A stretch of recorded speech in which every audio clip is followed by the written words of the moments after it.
오늘 함께 배울 하나님의 말씀은 디모데전서 4장 1절로 16절까지 말씀. 다 찾으신 줄 알고 저부터 한 절씩 교독하여 읽도록 하겠습니다. 1절입니다.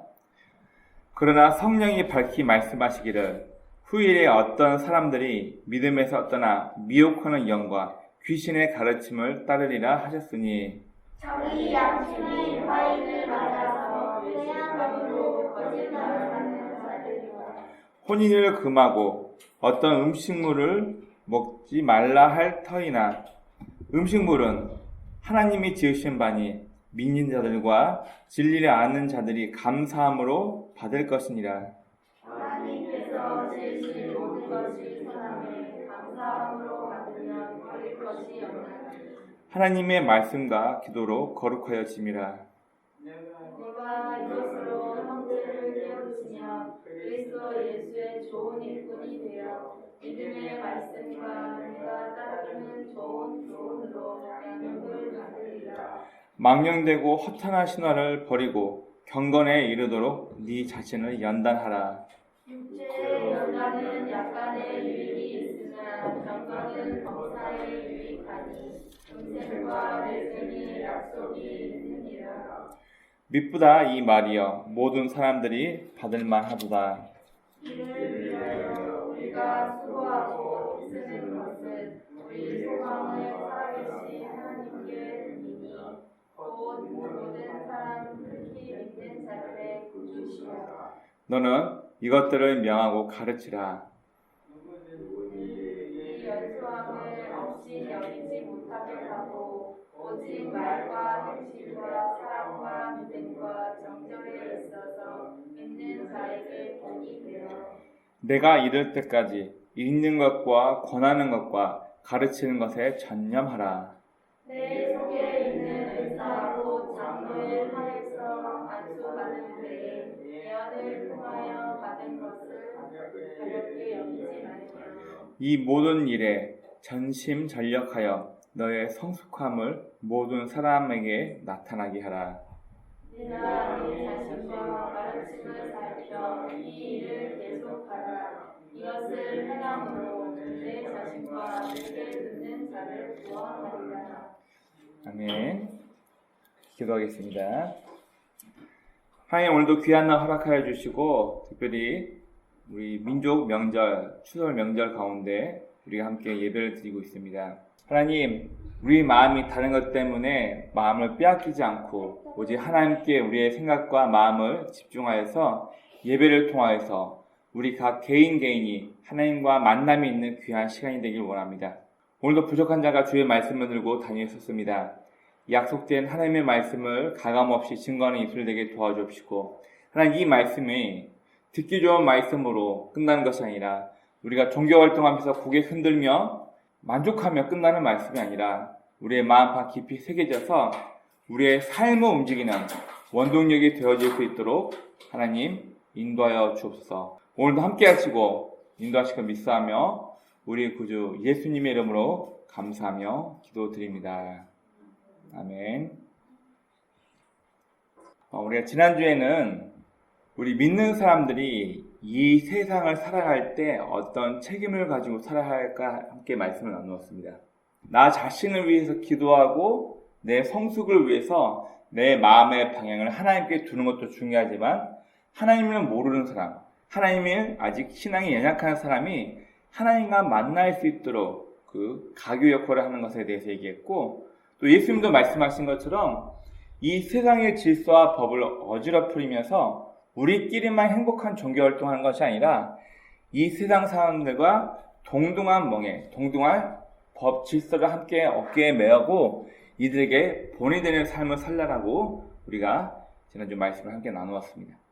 오늘 이 말씀은 바울 사도가 자기 영적의 아들인 디모데에게 너에게 앞으로 지금 세상이 이런 식으로 닥칠 거인데 너가 어떻게 준비할 것인가, 네 삶을 어떻게 연단하고 훈련할 건가 대해서 조언하는 부분이 나와 있습니다.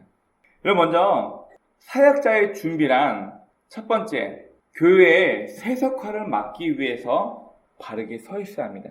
오늘 우리가 읽었던 본문 1절부터 5절 말씀을 보십시오. 오늘 본문 4장 1절부터 5절까지 말씀에 보면 디모데가 사역하고 있던 이 시대에 잘못된 이단 사이비, 특히 철학과 영지주의가 드러나면서 기독교의 핵심인 진리를 자꾸만 더럽힙니다. 특히 이 당시에 나타났던 영지주의는 사람은 영과 육으로 구분되기 때문에 영적인 것만 중요하고 육적인 것은 다 잘못됐다고 얘기를 합니다.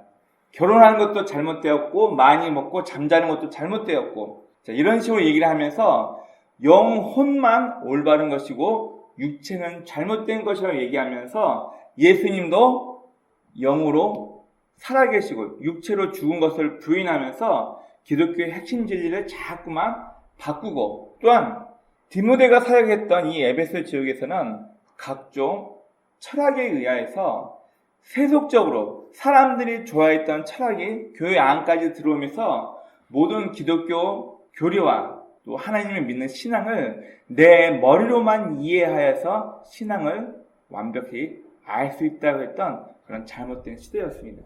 먼저 사역자는 단순히 나만 열심히, 나만 잘 준비될 게 아니라 세상이 어떤 식으로 변하고 있고 어떤 식으로 세상이 타락했는가, 그리고 세상에 있는 많은 문화들이 교회로 들어올 때 이걸 막기 위해서 교회는 어떻게 세속화를 막기 위해서 노력할 것인가 스스로 준비하고 답을 찾을 준비를 하고 있어야 합니다.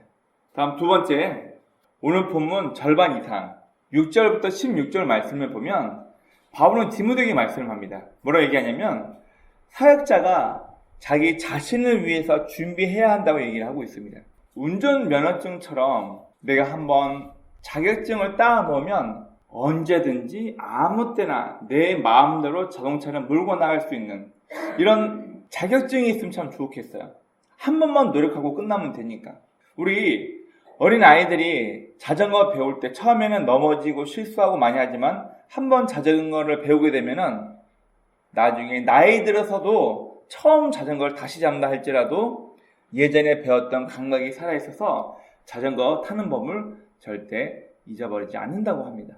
우리의 신앙도 마치 자격증이 있는 것처럼 한 번 내가 열심히 해서 어떤 수준에 도달하면 그걸로 끝나면 좋겠는데 우리 신앙은 그렇지 않죠. 우리의 타락한 본성이 없어지는 게 아니라 우리의 타락한 본성이 하나님의 말씀에 의해서 눌러지고 인내하며 참고 있기 때문에 나오지 않을 뿐이지, 우리의 타락한 본성은 하나님의 말씀을 무시하고 하나님의 말씀을 기억하지 않고 잊어버리는 순간 우리의 인간적인 본성이 먼저 튀어나오기 때문입니다.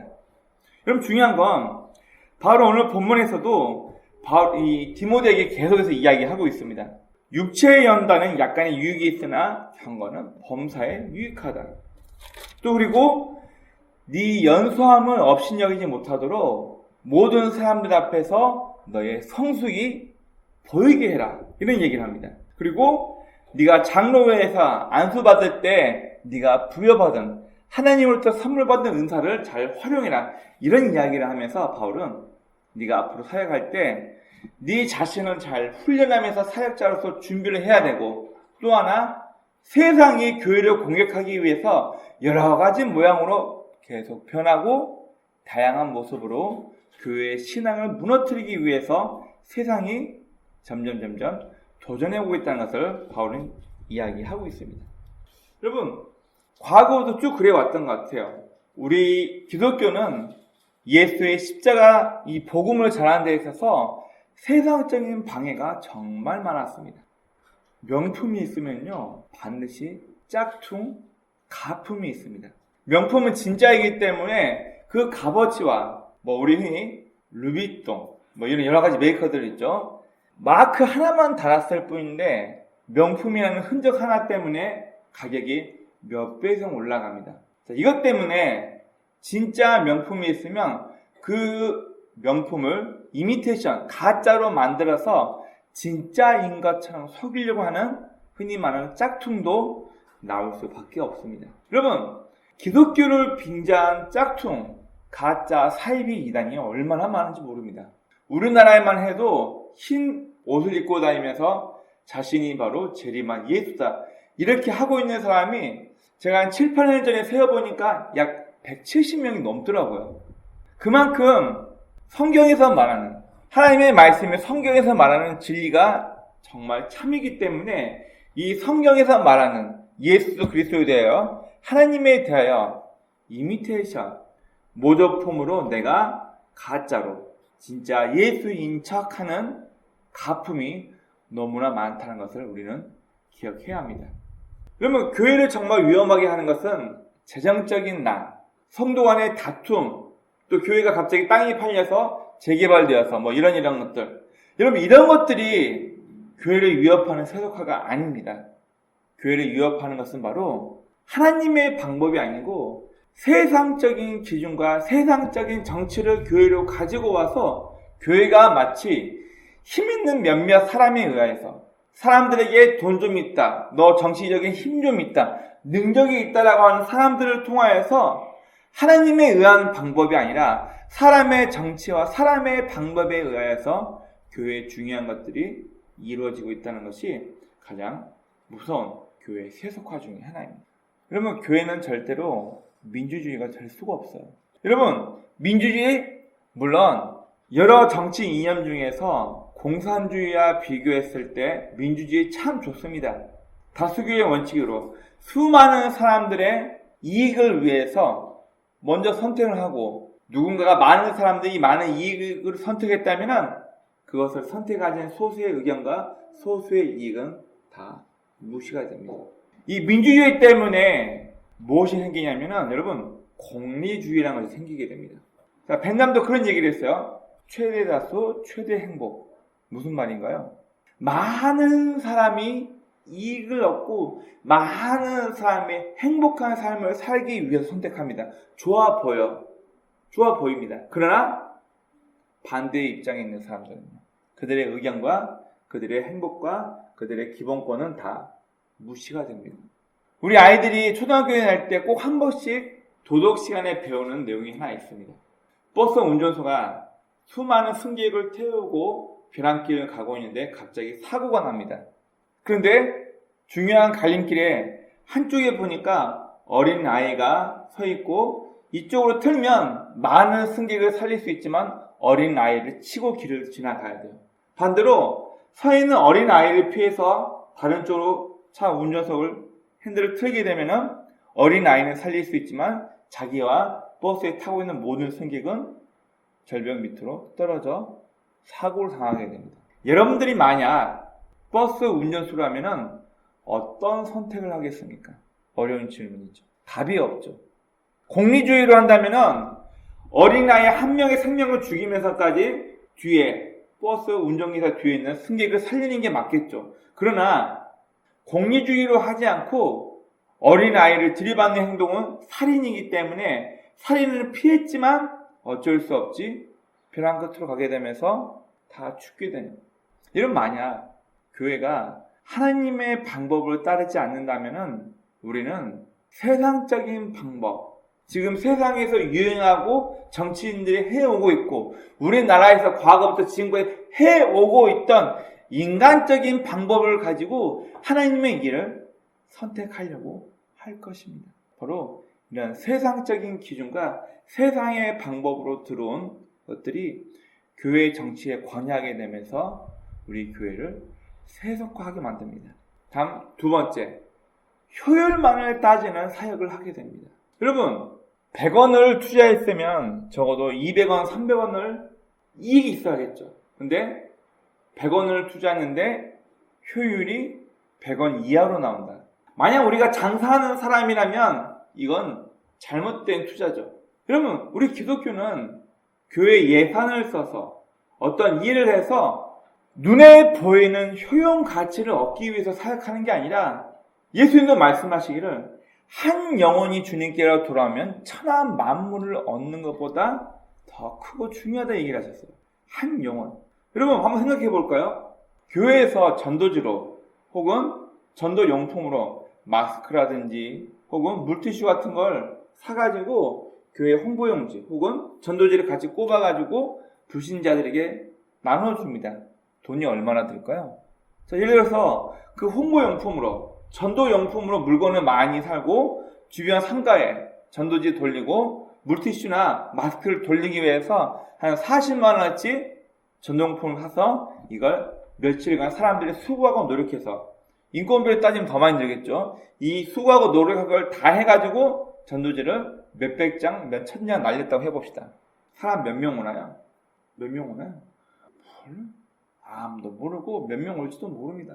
만약 우리가 전도용품 40만 원씩 썼고 사람 한 명 한 명 시간당 인건비를 따지면 우리가 지금 전도용품 전도하는 데만 벌써 한 80에서 90만 원을 썼는데 그 90만 원의 돈을 썼다고 사람이 한 명이 온다는 보증이 있어요? 없어요? 없어요.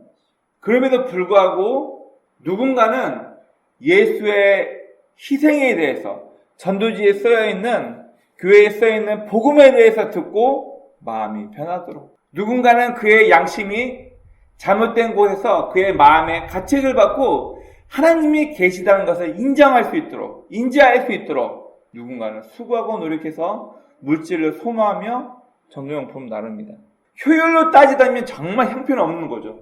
여러분, 그러나 교회는 돈의 가치를 생각하고 효율을 따지면서 사역을 하는 것이 아니라 가장 귀한 영혼 구원을 위해서 어린 아이들이 제대로 된 신앙을 통하여서 하나님이 어떤 분인가 바로 알 수 있도록 어린 아이들에게 매년 여름마다 여름 성경학교니 캠프니 하면서 막대한 거의 예산의 3분의 1 이상을 어린 아이들에게 투자를 합니다. 이유가 뭐죠? 교회 헌금도 안 내는 저 애들한테 그렇게 많은 돈을 투자해서 뭐 할 건데요? 근데 왜 각 교회들은 어린 아이들의 교육을 위해서 그토록 많은 예산을 소비합니까? 돈의 가치가 중요한 것이 아니라 저 어린 아이들이 올바른 신앙을 가지고 자랐을 때 돈의 몇 배, 몇천 배 더 귀중하고 소중한 하나님의 사람으로 성장하기 때문에 효용 가치를 인간적인 눈으로 보고 따지는 것이 아니란 얘기예요. 그런데 교회가 얼마를 투자해서 얼마의 성과를 낼 수 있습니다. 세상적인 수학을 가지고 세상적인 효용 가치를 가지고 사역을 한다면 그 교회는 이미 세속화되고 점점 하나님과 멀어진 교회가 될 것입니다. 다음, 교회의 위험한 세속화는 복음을 염가 세일하여 팔아버립니다. 무슨 말인가요? 염가 세일. 덤으로 빨리 팔아 없애야 되니까. 재고품을 빨리 없애고 신예품을 창고에 넣고 비싸게 팔아야 되니까 재고품은 50% 할인, 80% 할인 딱딱 붙여가지고 확 팔아버려요. 가치가 있다는 얘기예요? 없다는 얘기예요? 명절 되면 결혼을 하지 못한 노총과 노처녀들이 가장 부모에게 듣는 가장 스트레스 받는 이야기 중에 하나가 뭐냐면 네 나이가 몇인데 언제 시집 갈래? 언제 장가 갈래? 제가 한 번은 홍기가 꽉 차서 아직 남자친구도 없는 딸을 가지고 계신 한 분의 이야기를 들은 적이 있습니다. 자, 좀 이분이 속된 말로 답답하니까 무슨 얘기만 했냐면 불알 제대로 달려있고 건강하기만 하면 아무 놈이나 좋으니까 내 딸 데려갔으면 좋겠다. 어떤 마음에서 그런 이야기를 했는지는 이해가 돼요. 근데 여러분, 막상 내 딸을 아무런 성품이나 어떤 가정이고 어떤 환경에서 자랐는지 확인도 안 된 남자에게 내 딸을 시집 보낼 수 있어요? 여러분, 복음은 염가 세일해서 판매하는 품목이 아니에요. 사람들이 좀 이 이야기하면 좀 듣기 거북해 하니까 십자가에서 예수의 희생을 얘기하면서 하나님 믿어야 된다, 예수 믿어야 된다 하면은 좀 그러니까 예수 믿고 천국 가세요, 예수 믿으면 행복해집니다, 예수 믿으면은 가정이 복받아요. 여러분, 예수를 믿는다는 것은 내 영적인 축복을 얻기 위해서 있는지도 없는지도 모르는 지옥 가지 않기 위해서 천국 가라고. 예수 믿으면 행복해요. 예수 믿으면 사람의 문제가 다 해결돼요. 이건 우리가 예수를 제대로 믿었을 때 우리에게 다가올 수 있는 이런 종류, 저런 종류의 축복에 대해서 얘기하는 것이지, 마치 예수 믿으면 삶의 모든 문제가 다 해결되기 때문에 의중액투 중에 모든 사람을 다 교회로 데려와서 교회에 앉혀만 놓고 종교인 만들면 되는 것처럼, 여러분, 큰일 납니다. 교회가 복음을 그런 식으로 전한다면 복음의 명확한 의미는 죄인된 인간을 위해서 누군가 희생됐는데 그 희생이 하나님의 결단으로 자기 아들 예수를 십자가에 죽게끔 내버려줘서 그 죽음으로 말미암아 우리의 죄가 용서함 받았다는 게, 이거밖에 안 되는 우리 죄인들이 하나님으로부터 용납받았다는, 이게 복음의 가장 중요한 부분인데 이 부분은 싹 감춰버리고 예수 믿으면 행복해요. 예수 믿으면 복 받아요. 당신 가정의 문제 해결됩니다. 그럼 이거는 사람들이 종교를 가졌을 때, 기독교는 종교를 선택했을 때 받을 수 있는 유익에 관해서만 이야기한 것이지 진짜 복음은 그게 아니라는 거예요. 바로 교회가 십자가를 얘기하지 않고 요즘은 사람들 듣기 좋은 얘기 해줘야 돼요. 목사님 요즘은 사람들 직장 다니고 코로나 때문에 힘들고 어려우니까 위로해주고 사람들 격려하는 말씀을 해줘야 돼요. 여러분 교회가 거기에 맞춘다면은 교회는 주일날 오전 오후에 성인들, 청년들, 아이들 듣기 좋은 교육의 장만될 뿐 복음은 없어지는 거예요. 복음은 없어지는 거예요. 세속화되다 보니까. 여러분 예수의 십자가는 코로나 때문에 가게에 타격을 받은 우리의 경제적인 수단을 해결하려고 오신 십자가가 아니에요. 예수의 십자가는 자녀 때문에 고민하고 남편 승진 때문에 고민하고는 우리의 문제를 완벽히 해결하기 위해서 십자가에서 예수가 죽은 게 아니라는 거예요. 십자가는 철저히 우리의 인간의 타락한 죄악을 용서하기 위한 하나님의 결단이고 예수의 선택이에요. 그 은혜와 사랑을 깨닫고 바르게 하나님을 믿는 사람답게 살기 위해서 나 자신을 돌아보고 성도를 교육하고 가르쳐서 이 세상에서 빛과 소금의 역할을 하는 성도다운, 종교인이 아니라 성도다운 사람이 되기 위해서 교회란 예수 믿는 사람들의 모임으로 공간이 필요하기 때문에 이 교회라는 장소가 있을 뿐이에요. 근데 자꾸만 복음의 의미를 우리가 이 땅에서 누릴 것에만 집중하고 복음이 무엇인지 명확하게 얘기하지 않게 되면서 우리의 교회는 점점점 세속화되어 가고 있다는 것입니다. 예수의 복음에 대하여 인간의 죄악에 대해서 얘기하면은 왠지 성도들이 기분 나빠하고 좋아하지 않을 것 같으니까 이 이야기를 안 한다? 어떠한 목사님이 대형교회에서 우스갯소리로 그런 얘기를 해요. 지금 당장 불륜 저지고 있는 것들은 회개하십시오. 그러면은 모르고 이 이야기를 해도 저기 불륜 저지르고 있는 모 집사님, 모 장로님 양심에 가책받아가지고 뜨끔할 거라고. 그 정도로 지금 교회가 타락의 길을, 세상의 길을 가고 있다는 얘기예요. 남들도 다 그렇게 하는데 나는 뭐 그렇게 하면 안 돼? 한 20년 가까이 된 것 같아요. 제가 읽었던 책 중에 마케팅에 물든 기독교는 그런 책 제목이 있었습니다. 마케팅에 물든 기독교. 교회가 영적으로 건강해지고 사람이 변화되고 어떻게 보면은 가장 중요한 게 하나님의 말씀을 듣고 양심의 가책을 느꼈다면은 잘못된 자신의 길을 버리고 메타노야, 회개한단 말이 잘못됐던 자신의 삶을 완전히 돌이키는 것이거든요. 여러분 과거에 영국의 한 지역에서 복음이 선포되었을 때 사람들이 술집을 문을 닫고 하나님께로 돌아왔어요. 제가 술집만 얘기했는데 술집뿐만 아니라 소매치기가 회개하고 그 거리에 소매치기가 굉장히 많은 거리였는데 소매치기가 없어진 거예요.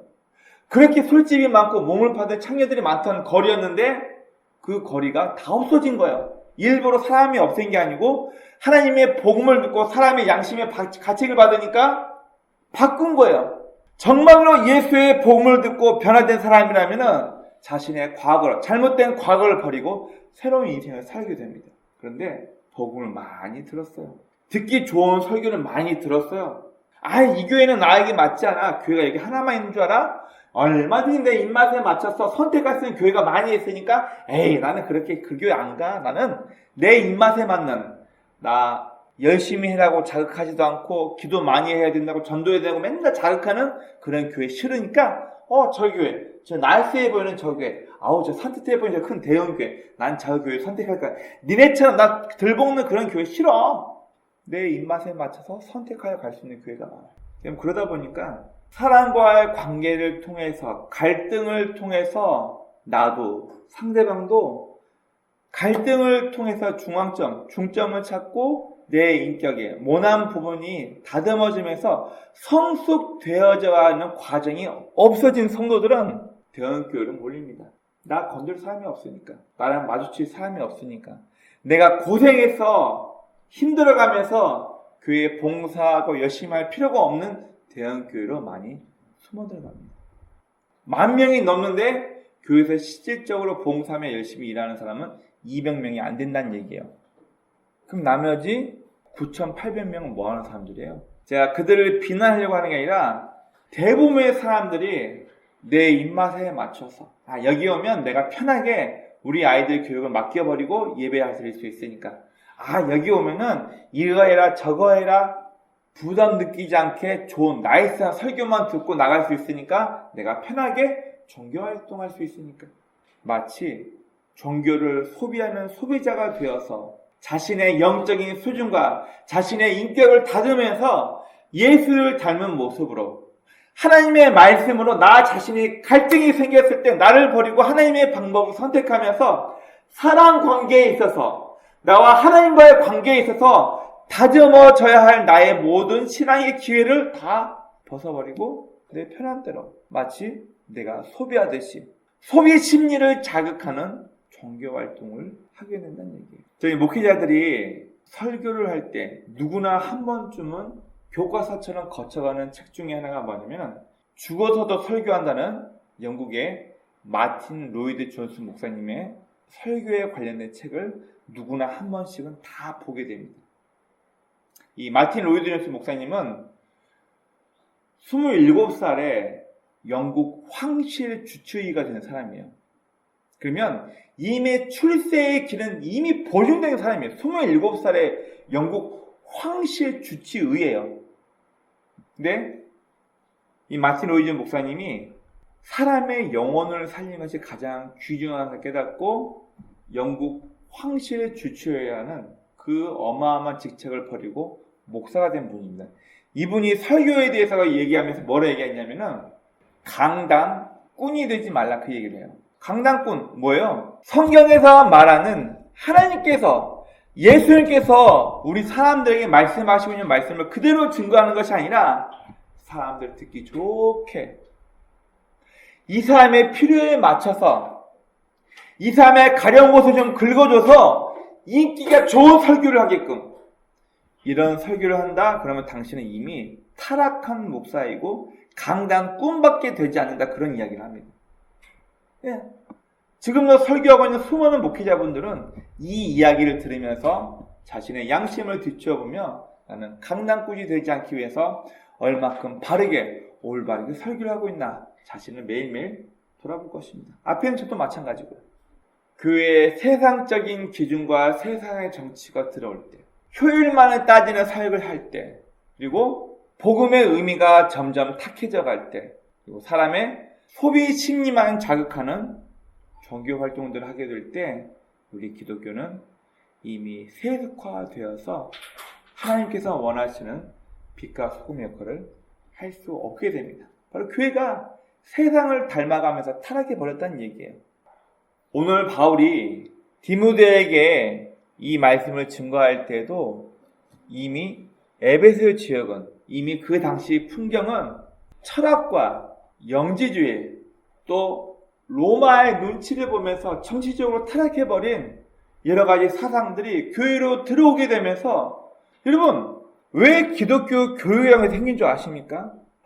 313년에 로마의 콘스탄시 대제가 기독교를 로마의 국교로 인정합니다. 물론 이게 어떤 면에서 좋지만 어떤 면에서는 기독교의 타락을 가져오게 돼요. 왜냐면 그 이전에는 소수의 기독교인들이 아버지가 아들에게, 할아버지가 손자에게 계속 가정 자체부터 기독교 하나님의 참된 신앙에 대해 가르치면서 기독교 교육이라는 것이 따로 필요가 없었어요. 가정교육이 다 이루어졌으니까. 그런데 로마라는 나라가 기독교를 우리 국교로 인정하게 되면서 로마라는 나라에 모여있던 수많은 이방인들, 기독교를 모르고 있던 수많은 종교들이 모이면서 이들이 교회 안으로 들어오게 되면서 하나님도 모르고 성경도 모르고 사람의 정결함에 대해서도 모르는 여러 야만인도 있고 이방인도 있고 수많은 사람들이 모여있다 보니까 이 사람들을 교육하고 하나님의 방법으로 하나님의 말씀 성경이 무엇인지를 알려주기 위해서 기독교 교육이란 것이 그때부터 생기기 시작됩니다. 하나님의 방법이 무엇인지 성경이 무엇인지를 가르쳐야 합니다. 여러분 그런데 기독교 교육만이 싹튼 것이 아니라 말씀드린 것처럼 세상적인 방법과 세상적인 대중화된 여러 가지 철학과 종교와 문화들이 교회 안으로 들어오게 되면서 교회는 점점 흔들리게 됩니다. 여러분 지금도 마찬가지예요. 성경에서 말하는 가르침을 반대하는 수많은 정치 세력들이 많이 있습니다.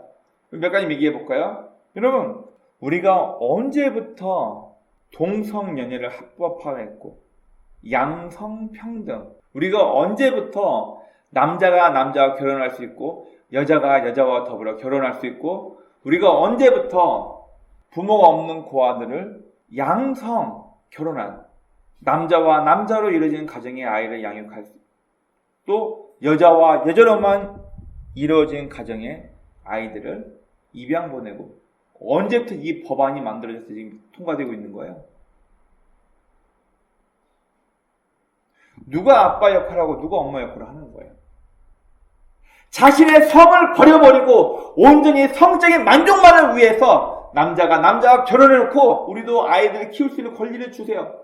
자신의 심령이 죽어서 자신의 마음이 비틀어져서 남자가 여자를 보고 성적인 자극을 받는 게 아니라 남자가 남자를 보고 성적인 자극을 받아요. 여자가 여자를 보고 성적인 자극을 받아 결혼해놓고 자기 스스로 그런 못된 선택을 해놓고 우리에게도 가정이 필요해요. 우리에게도 입양할 수 있는 권리를 주세요. 화가 나서 욕이 이까지 차올랐어 지금. 인권이란 말로 평등한 교육이란 말로 언제부터 우리나라가 이런 것들을 시행했냐고. 흔히 유럽이나 미국 선진국이라는 나라에서는 이러한 것들을 시행하고 있습니다. 애석하게도 여러분 양성평등, 동성 결혼 합법 이게 미국에서 어떻게 되는 줄 아세요? 대법원 판사가 7명이 있는데 4명이 그걸 찬성하고 3명이 반대했다는 이유로 1명은 찬성했다는 이유로 미국 전역이 동성애를 받아들이고 합법화합니다. 자 그리고 미국은 대부분 주례권이 목회자에게 있어요. 목사가 교회에서 동성애 합법화되었는데 이걸 인정하지 않고 남자 커플이 와서 여자 커플이 와서 결혼식 주례해달라고 반대하잖아요. 그러면 어마어마한 벌금을 때립니다. 세상에 왜 이래요? 지금 불과 10년 전만 해도 이런 일들이 없었는데 최근에 와서 도대체 정치적으로 얼마나 막대한 자금을 지원받는지는 모르겠는데 여러분 서울시에서도요 지금 몇 년째 코로나가 있는데도 불구하고 큐어 문화축제 이따위 걸 계속 진행하고 있습니다. 모르겠어요. 저는 어마어마한 재정적인 후원을 받는다는 걸로 알고 있는데 도대체 어디에서 이런 후원을 받는지 모르겠어요. 별의별 음모소리 다 많이 있습니다. 여러분 세상의 정치는 우리가 하나님의 방법대로 정결하고 바르게 살 수 있도록 우리들을 내버려 주지 않습니다. 네. 인권이라는 면목으로 참 교육이라는 면목으로 우리 아이들을 세뇌시키면서 지금 타락하고 있습니다. 여러분 평등한 종교 자, 이것도 참 할 얘기가 많은데 정권이 바뀌면요 우리 한 2년 전 3년 전만 해봅시다. 대구 쪽에서 이만희 신천지 성도들 때문에 어마하게 많은 코로나가 확 급속도로 확산되었죠. 그리고 이 성남의 한 시장이 이 신천지를 잡으려고 난리를 쳤죠. 그리고 신천지가 어떤 식으로 교회의 건물, 큰 교회나 상가를 매입했냐면 가짜 법인을 만들어가지고 그 법인으로 수많은 공부방, 센터, 치유센터, 그 다음에 무슨 만들기 센터 이런 걸 수많은 것들을 가짜 법인으로 어마어마하게 많은 건물과 또 임대를 해서 수많은 곳을 확장해가고 있어요. 이게 다 지금 여러분 재작년 뉴스 한번 봐보십시오. 이걸 전부 다 폐기하고 벌금 때리고 그러기로 했는데 정권이 바뀌면서 신천지를 아예 종교로 인정해버립니다. 이게 대놓고 신천지 교회라고 얘기하죠. 왜요? 얼마나 돈을 많이 받아 먹었는지를 모르겠어요. 그럼 일본도 지금 한참 난리죠. 일본도 통일교, 영생교 거기에 있는 정치 유지들이 있어가지고 다 후원을 받으면서 정치인이 돼가지고 지금 일본도 난리입니다. 지금 우리나라도 비슷할 거예요. 우리가 지금 신앙생활하고 있는 지금 이 시대가 바로 인권을 앞세워서 평등한 교육을 앞세워서 종교를 앞세워서 정치 세력들은 이미 타락해서 교회를 계속해서 공격하고 있습니다. 여러분, 우리가 앞 시간에는 이 전주에는 바울은 디모데에게 세상을 향한 교회의 책임이 대하여서 너 자신이 우리 성도가 하나님 앞에 바르게 서 있어야 될 것도 중요하지만 이 세상의 법과 질서 유지를 위해서 동등한 멍에를 메고 그들 앞에 나가서 예수 믿는 사람으로서 영적인 빛과 소금의 역할을 하라고 우리 얘기하고 있습니다. 그러나 오늘 우리가 읽었던 이 4장 본문 초반부에서는 이미 세상이 타락해 있는 상태에서 교회 안으로 잘못된 영지주의와 잘못된 사상이 들어오면서 교회가 흔들릴 위험에 놓여 있다는 것을 얘기합니다. 오늘날 우리도 마찬가지죠. 여러분, 우리는 분명 바울의 가르침에 의하면 또 예수님께서 반세겔 비유, 그리고 예수님께서 동전 하나를 가지고 와서 가이사의 것은 가이사에게, 하나님의 것은 하나님께 바쳐라면서 우리가 이 땅에 살면서 세상 법에 다해야 할 의무에 대해서 얘기하고 우리가 성도답게 하나님을 향하여 살아야 할 의무 두 가지에 대해서 얘기하셨습니다. 그러나 중요한 건 우리 성도가 따라야 할 세상 법이 타락했어요. 참 어려운 문제입니다.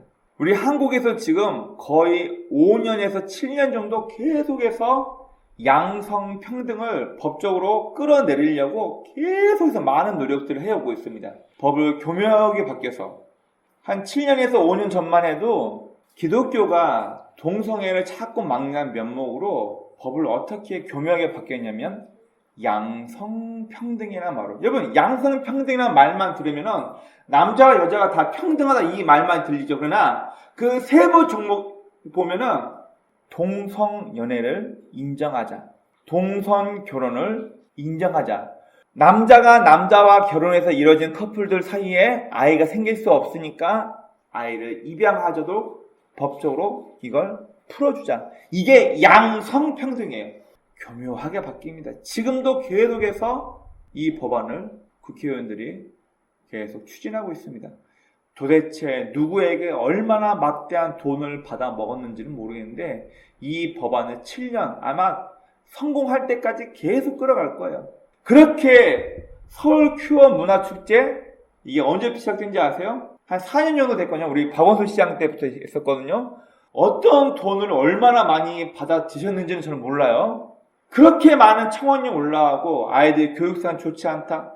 별의별 얘기가 다 있음에도 불구하고 지금 4회차 지금 코로나가 있는데도 그래도 큐어 문화축제를 또 한이 많이 그러고 있어요. 여러분, 우리는 세상의 법과 질서를 지키면서 세상을 혼란스러지 않고 하나님의 방법대로 살아가면서 세상의 법과 규칙을 지키면서 이 땅을 살아가고 있습니다. 어렵습니다. 뭐가요? 분명 세상과 동화되어서 세상과 똑같이 되라는 얘기가 아니라 이 세상에 살고 있지만 성도답게 구분된 삶을 살아가고 분명히 얘기하고 있는데 세상이 이렇게 타락했어요.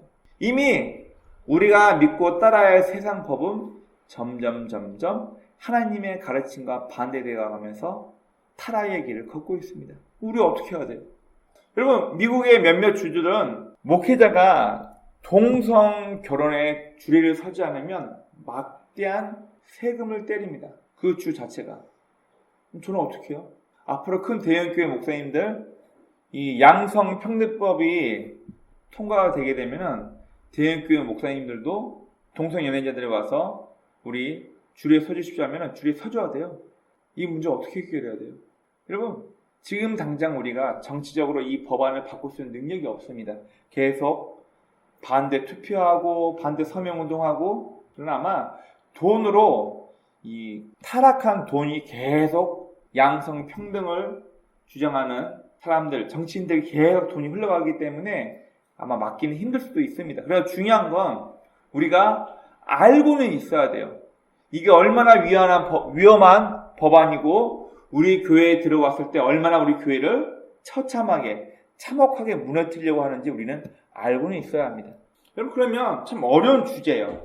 이미 우리는 이렇게 타락한 시대를 살고 있는데 이 타락한 세상에서 우리 사역자의 책임이 뭔가?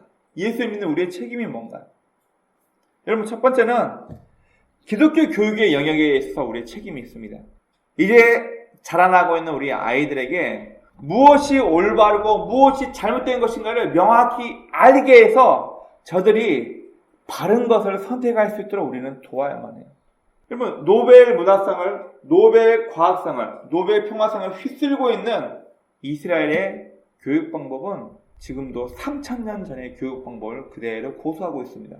최첨단 무기와, 여러분, 우리 로그아웃하고 로그인하고 우리 자물쇠 보안키 있죠? 이거 100% 다 이스라엘에서 만들어 온 겁니다. 그 정도로 뛰어난 기술을 갖고 있는 나라가 교육학은 가장 최근에 교육학을 가지고 있는 게 아니고요. 3000년 전에 자기 조상들이 가지고 왔던 교육 방법을 그대로 실행하고 있습니다. 그 최첨단 문명을 달리고 있는 나라가. 쉐마, 이스라엘아 들으라. 쉐마, 하나님의 말씀을 들으라 해서 아버지들이 지금도 계속해서 아이들의 교육을 담당하고 있고 3000년 전에 가정에서 이루어졌던 교육 방법을 이스라엘은 지금도 진행하고 있습니다. 그럼 우리는 교육의 영역에 대해서 책임을 져야 합니다. 다음 두 번째, 자신의 영적 훈련과 성장을 위해서 책임을 져야 돼요. 여러분, 죄송한 얘기지만 앞에 있는 저도 마찬가지고 여러분도 마찬가지입니다. 일주일에 한 번 교회에 나와가지고 목회자를 통해서 설교 말씀 들었어요. 여러분, 그걸로 영적인 성숙이 다 되나요? 우리 아이들은요, 일주일에 1시간 교회에서 목회자를 통해서, 전도사나 목사를 통해서 하나님의 말씀을 듣고 월요일부터 금요일, 토요일까지는 세상에 나가서 세상 친구들이 유튜브를 보는 것을 통해서 세상 친구들이 핸드폰 게임하는 걸 통해서 힘 있는 아이들이 욕설을 하는 거 다 들으면서 우리 아이들이 자라고 있어요. 일주일에 1시간 설교하는 걸로 저 아이들이 변화될까요? 죄송해요. 불가능합니다. 가정에서부터 부모들이 저 아이들의 옳고 그름을 바로 잡아주지 못하면 우리 아이들은 100% 유튜브만 보면서 영향력 있고 힘 있는 유튜버가 하는 얘기를 들으면서, 저도 어느 순간 제 아이들의 얘기를 따라하고 있어요. 애들이 하고 있는 이야기 중에 일도 없어. 그럼 저는 그런 말을 들어본 적도 없고 그런 말을 해본 적도 없거든요. 그런데 많은 유튜버들이 게임을 하면서 하는 용어가 1%도 없다, 이제 그런 얘기를 하면서 일도 없어, 일도 안 도와줄 거야, 일도 함께 하지 않을까, 이런 얘기를 하는데 저도 그 얘기를 듣고 있는 거예요. 그걸 하고 있는 거예요. 무섭습니다.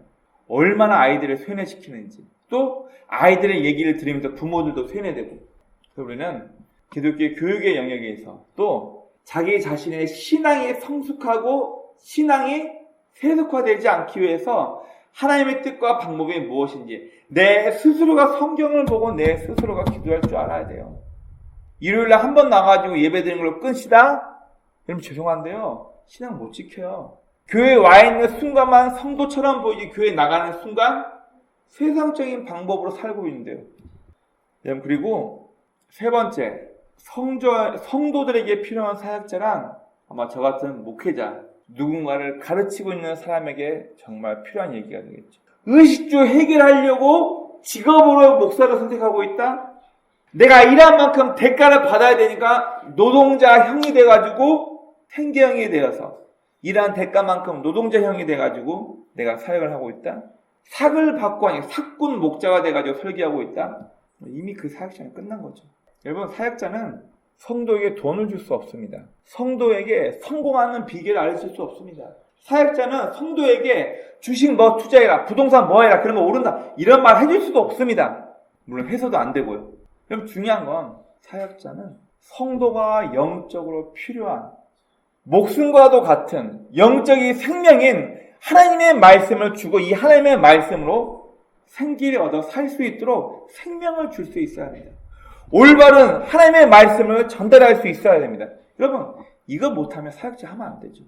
그러면 우리 예수 믿는 사람들은 너 교회 오면 너 남편의 문제 해결돼. 너 교회 오면 네 아들 특수 목적국 갈 수 있어. 너 교회 오면 이번에 주식에서 너 굉장히 많이 잃었지? 주식 오르는 종목을 알려줘서 너 막대한 부자 만들어줄 수 있어. 너 교회 오면은 어디 부동산 아파트가 오를 걸 이미 예상하고 있기 때문에 아파트 값이 1억씩 떨어지고 있는 환경에서도 아파트가 더 오를 수 있는 곳으로 네 부동산을 인도해 줄 수 있어. 이런 이야기 해주지 않습니다. 해줄 수도 없고.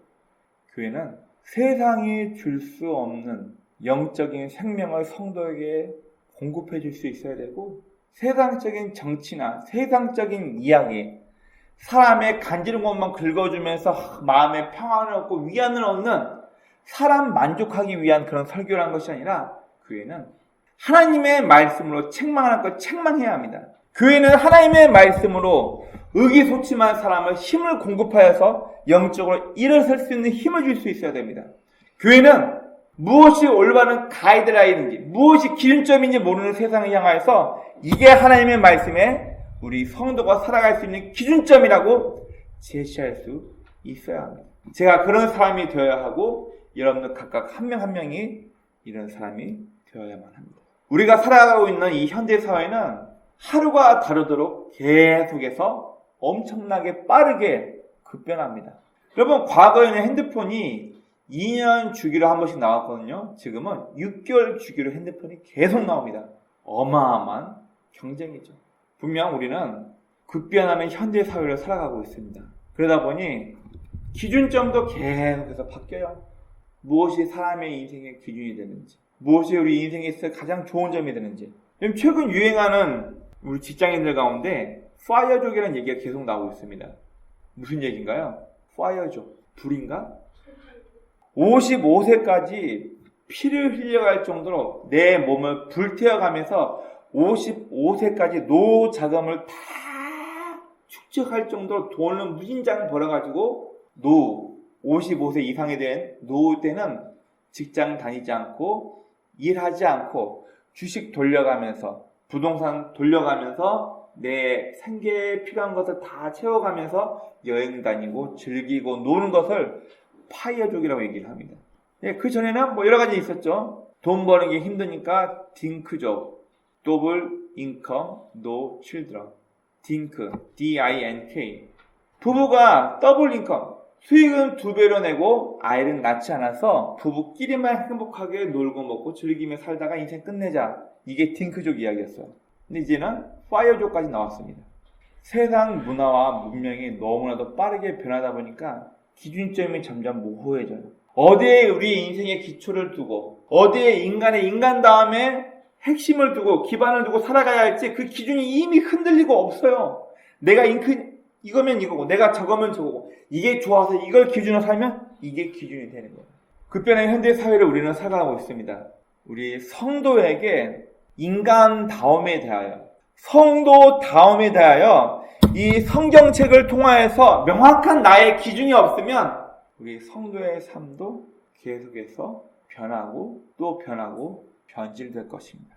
에베소 지역에서, 힘든 이 지역에서 철학과 정치와 그리스 로마 신화와 각종 영지주의와 이단 사이비가 들끓는 이 지역에서 목회하고 있는 자기의 영적이 않는 디모데에게 바울은 오늘 2가지를 얘기합니다. 이렇게 타락하고 급변하는 시대에 살 것인데 교회가 세속화돼서는 안 된다는 것을 얘기하고, 2번째, 네 자신의 영적인 성숙을 위해서 끊임없이 훈련하고 노력하는 이 2가지를 조언하고 있습니다. 오늘 함께는 저에게 또 여러분들에게 이 세상을 살고 있는 저희와 우리들에게 성경 말씀을 기반한 명확한 삶의 기준이 우리 안에 있기를 원하고, 우리 각자가 성숙하기 위하여서 남이 나를 만들어주는 것이 아니라 내가 내 자신을 성숙하기 위해서 내 인격적인 노력과 내 영적인 노력을 위해서 날마다 내 자신을 돌아보고 하나님의 말씀을 통하여서 무엇이 하나님이 원하신 참 길이고 뜻이고 진리인지를 우리는 날마다 노력하여 내 자신을 다듬어 가야 할 것입니다. 말씀을 정리합니다. 제가 살아가는 세상, 또 여러분들이 앞으로 살아가야 할 세상은 계속해서 급변하고 하나님의 말씀과 반대되는 여러 정치적인 것들이 많이 나올 것입니다. 중요한 건 저와 여러분들에게 명확한 삶의 기준점과 삶의 기반이 없다면 우리는 쉽게 세상의 문화와 세상적인 것들을 따라가며 우리도 변질될 것입니다.